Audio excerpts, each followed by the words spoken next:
doing today, Logie? We are picking up our steel for the boat.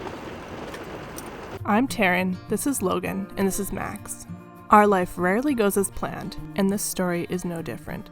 But we are determined to rebuild our beautiful steel boat, even stronger than she was before. And we're bringing you along with us. As you can see, it's a foggy day out today. We have to drive from Coombs all the way to Nanaimo to grab it and then come back with it. Any other thoughts? I'm just excited to get all this metal, and then I don't think there's really a whole lot left that we need after we get this. It'll just be bits and pieces.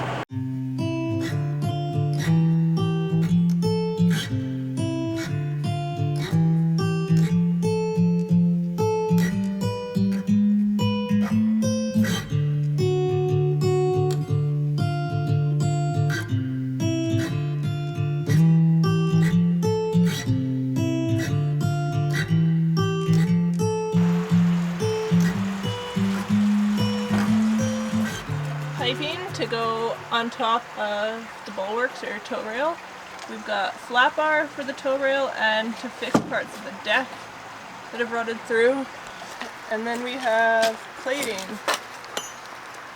to fix the chain locker. How's it looking? Awesome. Yeah? I'm super happy. Our new bulwarks. All of our ribs, all of our hull plating. It's good. So you think this is pretty much all we're going to need for materials as far as metal goes? Just about. There's some stainless I'm going to have to get as well. And other than the stainless, I may need a little bit more pipe or whatever, but what's the stainless for that you have to get? for all the fair leads and stuff like that, I'm gonna weld stainless in. Oh yeah. But I just didn't think it would be. I thought it would be kind of pointless because I'm not sure exactly what it's gonna look like. Right. So that'll be later on once we're a little further into it. Sweet. It's always a big thing to actually get the materials that you need to do the job. Obviously, so yeah, and that was way easier than I thought it was going to be. All we did was like order it for one place and show up and pick it up, which is so not our style because usually we're running around like chickens with our heads cut off trying to make things work with just pieces of stuff we can find anywhere and everywhere, trying to do it as cheap as possible. So it's nice to kind of do it with, I don't know what you'd call it, fresh metal instead of random stuff. So yeah, awesome.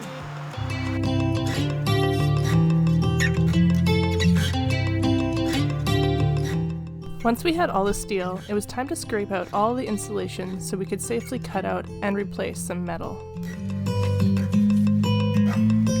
So this is the V-berth, all pulled apart. Isn't that crazy? That right there is the bow thruster. And I'm going to show you guys where it is that drain was coming through from the chain locker and the damage it did. So that's the drain right there,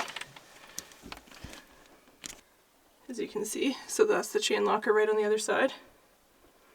The drain. Down there, there's definitely some rust right on the hull.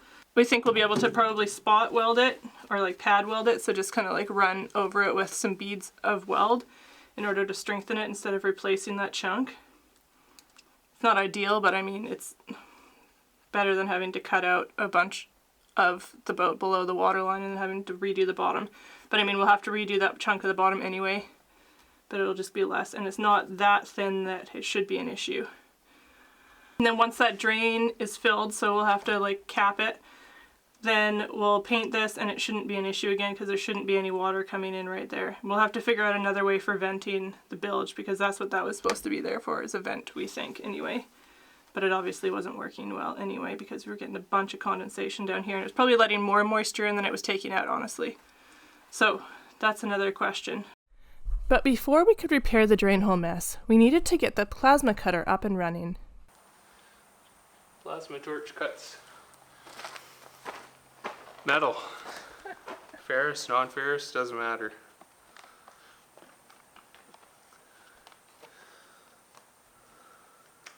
Exciting times. And we don't know if this one works or not, so. But we're hoping, because this is my favorite thing to use.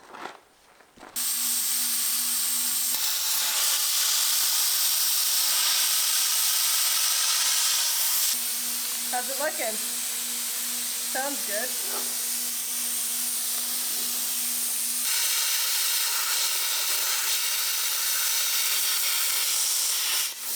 Logan made me a heart. Aww.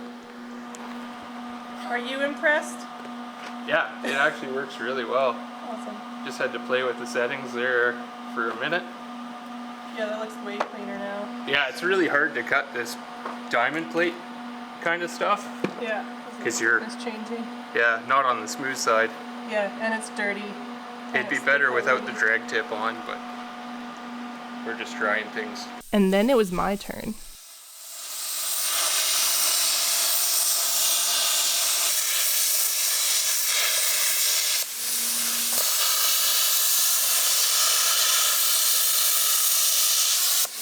Really hard to see. What's that? Because the helmet's so dark. Yeah, but you looked at the... Oh, it just like welded itself back together because I was probably moving too fast because I couldn't see what was happening. Yeah, slower is better because the slag, if you move too fast, the slag is really hard to get off. But if you go too slow, you get more slag, but it just flakes off. Yeah, so the plasma cutter. This is my absolute favorite tool to use when we're doing metal stuff. I don't know why. It's just really fun. You're like literally blowing holes through metal to cut the shapes that you want, and I just find it so fun. So honestly, I'm pretty disappointed we're not going to be using it for more stuff on the boat, but I'm excited that we get to use it for some stuff because it's also a lot safer than using a zip disc. Like zip discs can break apart on you and can like kick out on you and cut you and whatever, but this you pretty much just have to make sure that your feet are out of the way and you're fine. So yeah, super excited that this is working and that we get to use it on this super fun boat project. So we're using the plasma cutter for cutting off any of the stainless bits because you can't do it with a regular torch, and there's a few places in there, well there's more than a few, there's a bunch of places in there where I just can't get a zip cut because of the angles like in the hull. So you got one piece coming up like this and another like this or whatever, and you just can't get a zip disc in. And the first thing I have to cut off is the stainless vent pipe, and it's right back in a corner. So that's the one in the chain locker? Yeah, I have a little tiny zip cut on a die grinder, but I don't think it'll get all the way through the pipe. So it'll just be easy to take this up there and just zip it off. I mean, take a few seconds. Also for doing the radius, like when you cut out your hull plates, you've got to cut a radius into the corners. You can't have a square corner because it creates a weak point where it can crack or break the weld or whatever, or the plate can actually crack. So they're going to be radius, and you can't cut a radius corner with a zip disc. So plasma cutting for the win. I've been looking around for air dryers, and I remember watching another YouTube channel, Project Brewpeg, and they have probably by far the best like videos on how they've done stuff, and it's been really helpful actually for what we're doing, both steel boats. But they've built a wet sandblaster, which we're looking at doing, and had issues with water getting in through the compressor, through the compressed air because of condensation. So he made like an air tank, a separate air tank, into air dryer, so the air comes in from the other tank, hits the side, goes to the bottom, and then your dry air line comes off of the top. So I've copied that. It's up on the mezzanine right now because that also helps slowing the velocity of the water droplets before they get into the tank. Trying to get it all to settle down to the bottom. I needed to get that built before we tested the plasma because it needs dry air or it will damage the machine. Good to know. So yeah, it's kind of not really set up properly right now, but it's up there and it works. What the heck are we doing? We are trying out this blast cabinet. What the heck is a blast cabinet? It's like a sandblaster. We're using glass bead in this one, but it all goes into this cabinet. Like it's all, you got gloves, you stick your arms in there, you look through a window, it's all contained so you don't make a mess. Or at least that's the idea. And we've never used, like this one has not worked since my uncle bought it. So we are going to test it out right now, I think. So you put a piece of metal or something in and then you spray it with a bunch of glass beads and it cleans it? Yeah, basically. And you were supposed to bring me a piece of metal. Yeah, it's in here. Just hold on. So what is this? This is a rusty bit of our deck. This is actually where our windlass was bolted on right here. And our cables ran through there and our chain dropped down there. Right. But as you can see, like, it's pretty ugly. And we're just going to see what it does to that.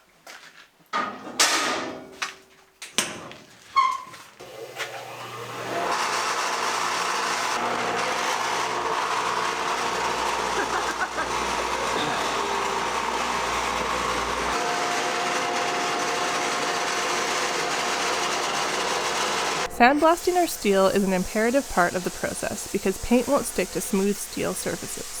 Sandblasting like this gives the steel the proper texture for paint adhesion and subsequently greatly slows down rust.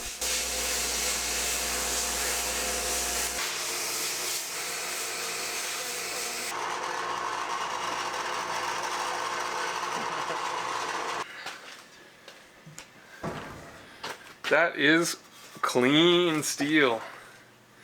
Look at that. But look at the, can you see that with the camera? Yeah. Oh yeah. Super pitted. Yeah, so that's what we have to watch out for because it's actually kind of hard to see when it's rusty like this. You can see how badly pitted that is. Yeah, lots of rust out of that. Yeah, and that's why our deck was flexing when, well, I mean, you can see the thickness here. Yeah. Like you probably have 1/8 of an inch here still. And then over here, there's considerably less. While I'm trying to film it. But like here, it's quite a bit thinner. And then it's the same up here. Anywhere the bolts went through or anywhere that didn't have a proper bit of coating on it. Like you see the side there. Is it focused? Yeah. And then you look at the front here. Yeah. It's probably a 1/16 of an inch. So, very cool. That's awesome. I can't believe it works. Alright, so I'm going to go up there and I'm going to try to clean that pipe out as well as I can so that when Logan cuts into it, it doesn't burn. We'll see how that goes. And then hopefully by the time that is done, he's got the plasma cutter rigged up a little bit so it can come up and then we can cut that pipe out. And I'm not sure what the plan is after that, but we'll see. The previous owner had sprayed a bunch of fluid film down the pipe, which probably slowed down the corrosion issues, but it also caused a potential fire hazard when we cut the pipe out. So we had to try to remove as much as possible before introducing heat. I wouldn't recommend this method of hoisting a plasma cutter, but you gotta do what you gotta do. Logan has set up this contraption which blocks the bottom of the hole so that hopefully sparks don't come in and instead just hit that wood and maybe burn the wood a little bit, but that should be about it. Fingers crossed. So, Grab the water there. yeah. Okay, you've got water in that baking soda? I've got water here in case something lights on fire. I've got baking soda in case we have a grease fire. And then I also have a fire extinguisher just in case. And welding gloves, because Oh. you can smother it. Yeah, and welding gloves. So, game on. And then began the cutting.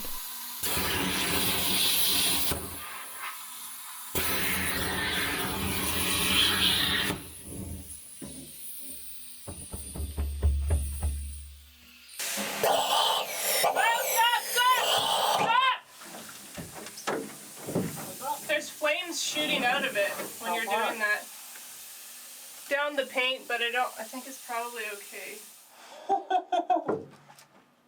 think it's because of all the oil that's in there. I think so. That's alright, it'll burn out. Okay. Want me to try again? Okay.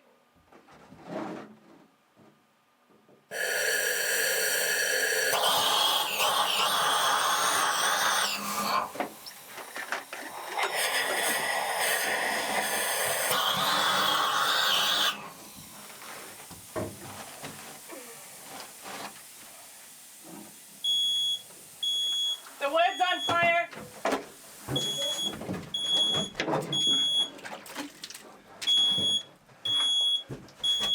Think it's okay though? Oh yeah, that's fine. Just pull that down and pull the battery out of it. This is a stressful experience. Okay.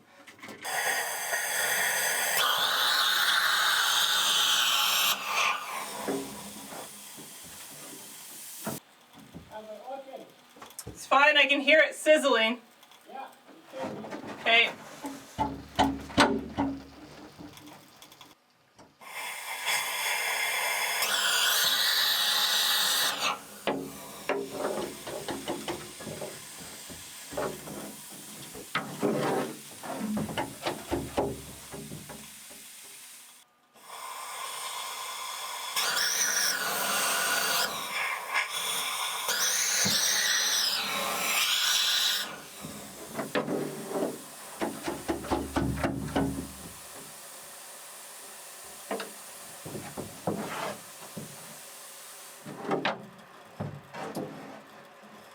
Nothing scary about this at all.